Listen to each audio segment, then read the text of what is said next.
So let me just tell you what I'd like you to remember about osteogenesis imperfecta. I'd like you to remember that they're short, irregular bones, that they have a wrinkled appearance, that there's asymmetrical shortening of the limbs. So you might not get the exact same on the right versus left because of they're related to all those mini fractures. That the ribs are often flared. See how they flare out? And that the thorax is small, the heart is a little too big for the size of this. If you can get pictures of the ribs, you may see the beadedness to them, but most often from 2D, this is the type of picture we get.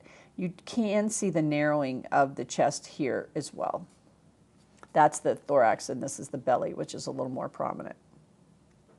Now, another really important finding for osteogenesis imperfecta is that the cranium is not well ossified, so it's easily compressible. When you push on with your transducer, it deforms the brain and then it pops right back up. And the other thing is that the brain is very well visualized as you look at it. It feels like you're almost looking at an MR. It's because there's not much cranium around it. Okay, on the other hand, what do you do when you have a short femur? Well, you go looking for other markers of trisomy 21. You look for a short femur, a short humerus, an absent nasal bone, echogenic bowel, nuchal thickening greater than 6 millimeters, an echogenic focus in the heart, and pyelectasis, which is just a little bit of renal dilatation, which has to be greater than 4 millimeters to be an aneuploidy risk factor.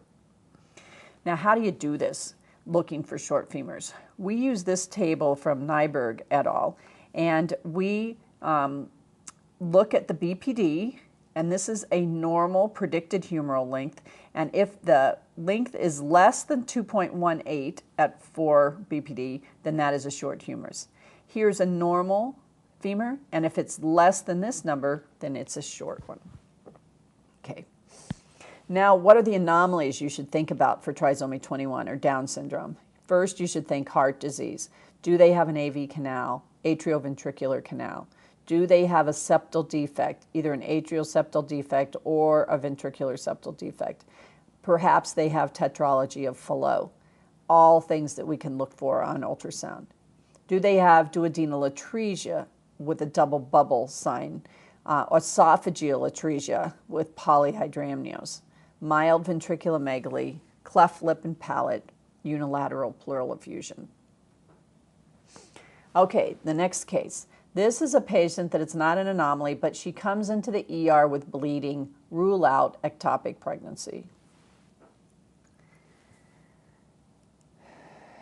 This is a 3D picture showing the coronal through the uterus, and then where they've taken it from a transverse view, and then here is the multiplanar picture of C-plane through the uterus with this abnormality right here.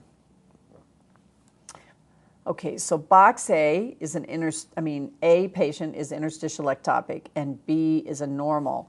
It just looks like this gestational sac is way out into the myometrium. So let me show you. First thing about ectopic pregnancies is that we have to differentiate whether we really have an ectopic or whether we just have a uterine malformation like a septate uterus that then has a sac in one horn. Notice where the interstitial ectopics lie, right here. And those are fairly rare. Most ectopics are going to be in the tube someplace. The unusual places for ectopics to think about today are in the cornea of one of those horns of like a septate uterus, in the interstitium right here at the level, or down in the cervix, or the C-section scar right in the cervix as well. And we can use 3D to help us do that. So here we have an interstitial ectopic, the first one, A, with the normal endometrium right here, and here's this ectopic out to the wall. And you can see that on this C-plane as well, that it's going all the way out to the myometrium. The interstitial line is helpful from the endometrium over to the ectopic, and here you can see this line in this patient that was 5 weeks, 4 days. Now, the interstitial line has been written by a couple different authors, and it appears to be highly specific and highly sensitive, and we're hopefully looking at that little interstitial portion of the tube. Now this was the patient in B. And notice here on this transverse view that there is some myometrium here. So we always want to go back to our 2D images when we're looking at 3D pictures, because I think this is very misleading. We thought this was going to be an interstitial ectopic when we scanned it, but these pictures made us wonder whether there wasn't just too much myometrium and that it might be normal. So what do? You bring her back. This is a patient who was brought back 4 days later, and notice now that you take this picture of the endometrium and that sac is definitely inside. It's not abnormal. It's not out here in that interstitial portion of the uterus. And if you take a rendered image of it, it now looks much more normal than it did on the first plane. So it's sometimes not easy to figure that out. Now here are 2 different women that have uterine anomalies. Which would you rather be?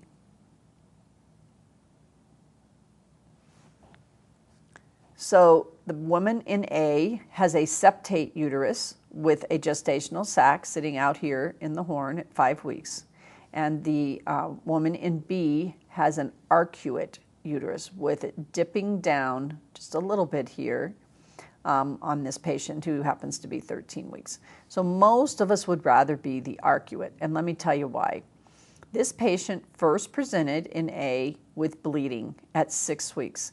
And I just show you a normal endometrium just for you to realize what it looks like in comparison to this patient that has this big septum coming down the middle of it. Well, when she actually went on and did fine, ended up delivering at about 32 weeks gestational age, which is not uncommon that these patients with uterine anomalies deliver early with because the fetus just is ready to come out before. But she ended up with postpartum bleeding, and she had this large mass of echogenic tissue, and when she came in, I knew immediately that we needed a seaplane through her uterus to see the other picture and see whether there was anything in it. And retained placentas are very common in patients with septate uteruses. This patient actually had a manual exploration to get the placenta out at her delivery at 32 weeks, but still she ended up with retained placenta. Here's another patient with an arcuate uterus with a gestational sac. That's at about 6 weeks. But I didn't know if you'd even be able to tell she was pregnant. That's that normal for comparison. Now, there are multiple different uterine malformations, and most women are asymptomatic, and they occur in about 3% of the population. By far, the septate uterus is the most common. So when you see a uterine anomaly, that should be the one you're thinking about. The bicornuate, the didelphes, much less common. And this is the American Fertility Society's classification of uterine malformations. And I don't think it's important to memorize this per se. I think it's really important to realize there's lots of variations of how the uterus forms. And any one of these could be important for a patient who comes in with bleeding. She could have, something in this horn as well as the main horn that you're seeing or whatever. So I think it is worthwhile, and we do go back to this chart on a routine basis when we're reading out cases. Now, why do we care? It ends up that these were patients that came for ovarian screening for other reasons not related to pregnancy.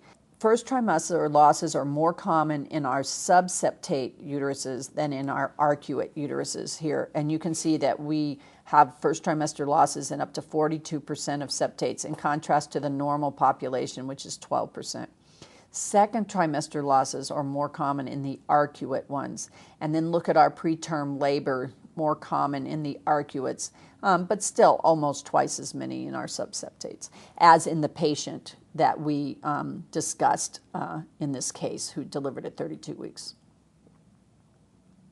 Okay, which fetal head would you rather be, A or B?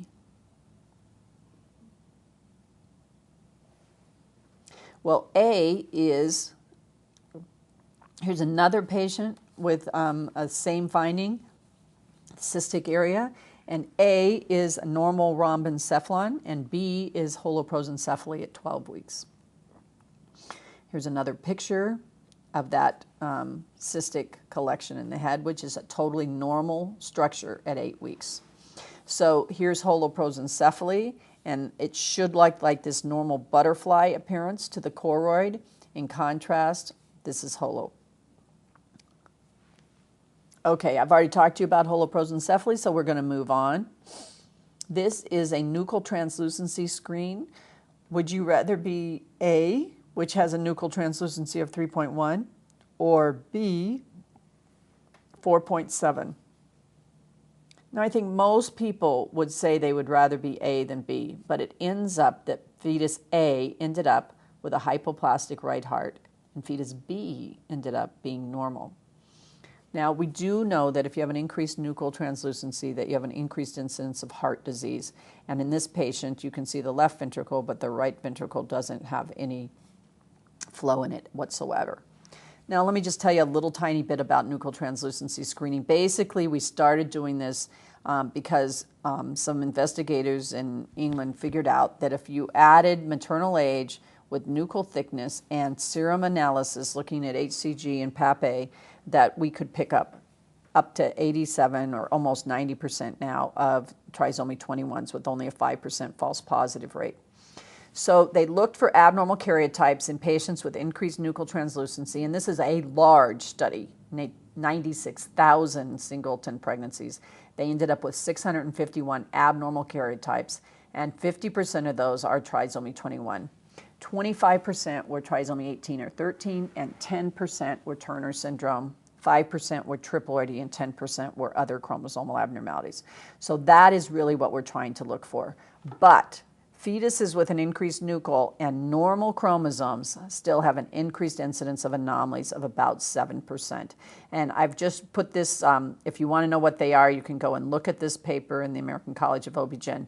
But I've circled here cardiac because that is one of the ones that we are really screening for after we find this.